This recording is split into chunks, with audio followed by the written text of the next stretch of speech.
नमस्कार। मैं प्रद्युमन जोशीला हरियाणा सहित भारत देश में परिसीमन की आहट शुरू हो चुकी है। विधानसभा और लोकसभाओं का खाका कैसे तैयार हो, ये चर्चाएं शुरू हो गई हैं। अभी आने वाले कुछ घंटे बाद 3 दिन यानी 16, 17 और 18 तारीख 16, 17 और 18 अप्रैल हरियाणा ही नहीं देश की राजनीति के लिए बड़ी महत्वपूर्ण तारीखें रहेंगी। ये 3 तारीखें ऐसी रहेंगी जिससे देश की जो वर्तमान लोकसभा हो या विधानसभा की सीटें, उनका ढांचा, उनका खांचा बदल जाएगा। और आने वाले समय में आप दर्शक जो देख रहे हैं, आप में से भी ज्यादातर के लोकसभा और विधानसभा क्षेत्र बदल जाएंगे। आपके नेता भी बदल जाएंगे, नए नए लोग मैदान में आएंगे और पुराने कई लोगों की राजनीति खत्म हो जाएगी। पिछले कई दिनों से इस तरह की चर्चाएं चल रही हैं कि हरियाणा प्रदेश में 13 लोकसभा की सीटें होंगी, 14 होंगी, विधानसभा की 117 होंगी या 126 होंगी। लेकिन अब जो एक बात निकल करके सामने आ रही है और राजनीतिक गलियारों में जिस बात की सबसे ज्यादा चर्चाएं हैं, उसके मुताबिक 13 या 14 ना होकर के हरियाणा में लोकसभा की 15 सीटें होने की संभावनाएं है। जी हां, 15। और विधानसभा 117 या 126 नहीं, 135 विधानसभा सीटें हरियाणा प्रदेश में होने की संभावनाएं हैं। 15 लोकसभा सीटों का मीन यह है कि हरियाणा में 23 जिले हैं जिनमें दादरी हो, पंचकुला हो या हांसी हो। ये तो ऐसे जिले हैं जिनमें वर्तमान में केवल 2-2 सीटें हैं। फतेहाबाद में वर्तमान में 3 सीटें हैं, रेवाड़ी में वर्तमान में 3 सीटें हैं, पलवल में वर्तमान में 3 सीटें हैं। कुछ एक जिले ऐसे भी हैं जैसे सोनीपत में फिलहाल 6 सीटें हैं, फरीदाबाद में 6 सीटें हैं, हिसार में 5 सीटें हैं, सिरसा में 5 सीटें हैं, करनाल में 5 सीटें हैं। इस तरह से अगर हम ओवरऑल बात करें तो 15 लोकसभा सीटें बनने का मतलब यह होगा कि जितने बड़े जिले हैं वो लगभग लोकसभा की सीट बन जाएंगे। जी हां, अब तक हरियाणा में केवल 10 सीटें हैं। इसका मतलब 10 जिलों के नाम, जिसमें भिवानी महेंद्रगढ़ एक कंबाइंड है, वो 11 हो जाते हैं।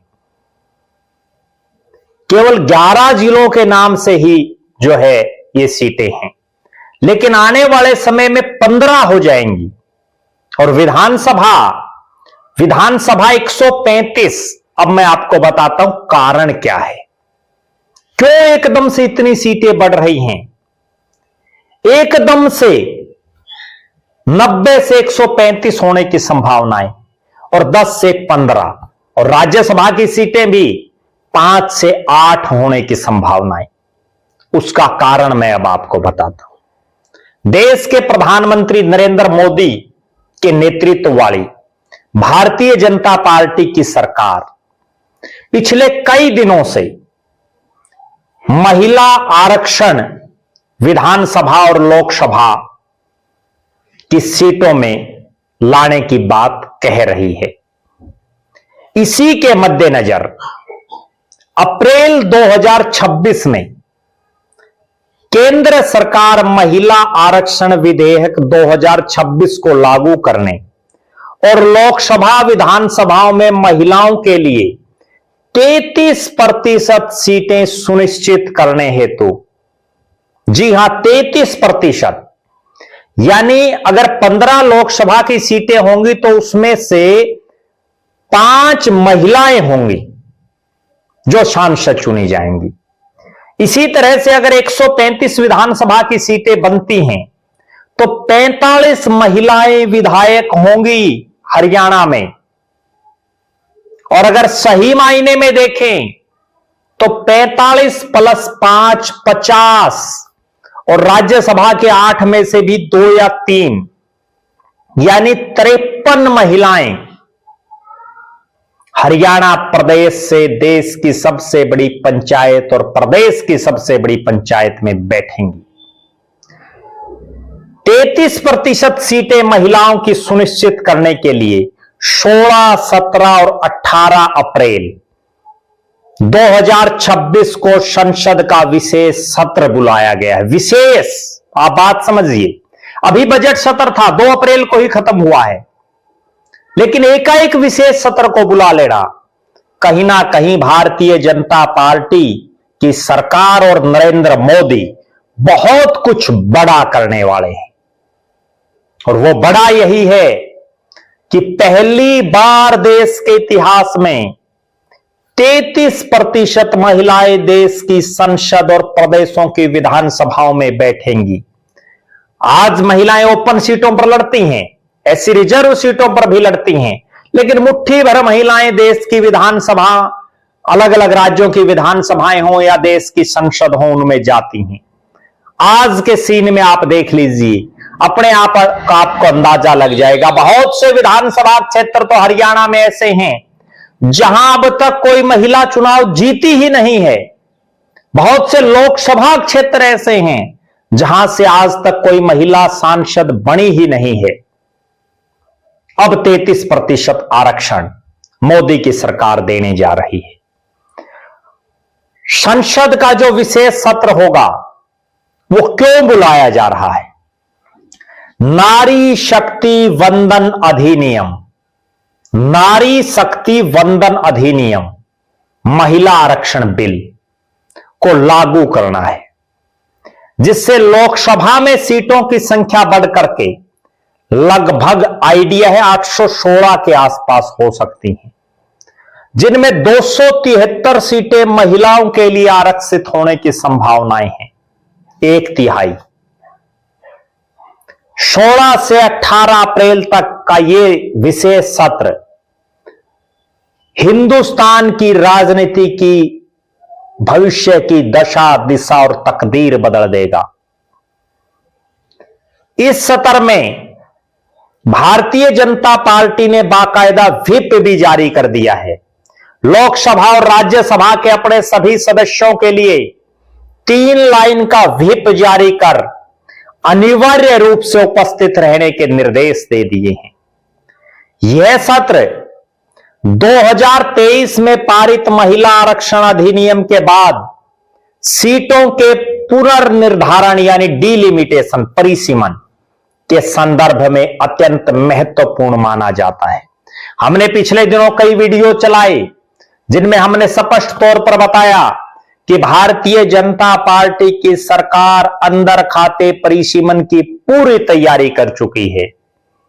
तब बहुत लोगों के हमारे पास फोन भी आए जिनके दिमाग में यह रहा कि इतना जल्दी परिसीमन नहीं हो सकता, लेकिन मैंने उनको यही कहा कि यह नरेंद्र मोदी की सरकार है, ये हर काम को जल्दी जल्दी करना चाहते हैं।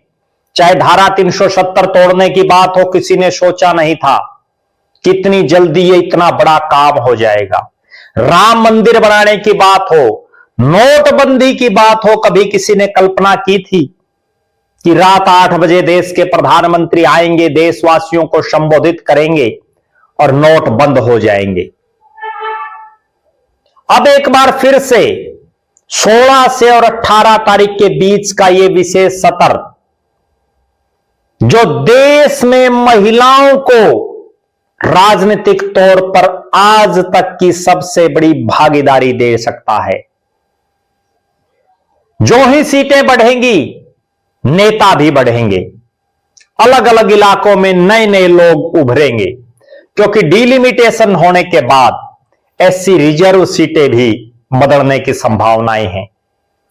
ओपन सीटों में से कुछ एक एससी रिजर्व होने की संभावनाएं हैं। कुछ एक ऐसी महिला रिजर्व भी होंगी, कुछ ऐसी सीटें ओपन होने की संभावनाएं हैं। और इस परिसीमन में सारा खाका, सारा ढांचा, भौगोलिक परिस्थितियां जो हैं अलग अलग लोकसभा और विधानसभा क्षेत्रों की लगभग लगभग बदल जाएंगी। यानी नेताओं को अब एक हल्के की राजनीति तक सीमित नहीं रहना पड़ेगा। मैं बड़ी गंभीर बात बता रहा हूं। जिनको भी अगला विधानसभा या लोकसभा चुनाव की तैयारी करनी है, परिसीमन के बाद उनको कुछ एक चुनिंदा दिन मिलेंगे जिसमें वो बहुत कुछ नहीं कर पाएंगे।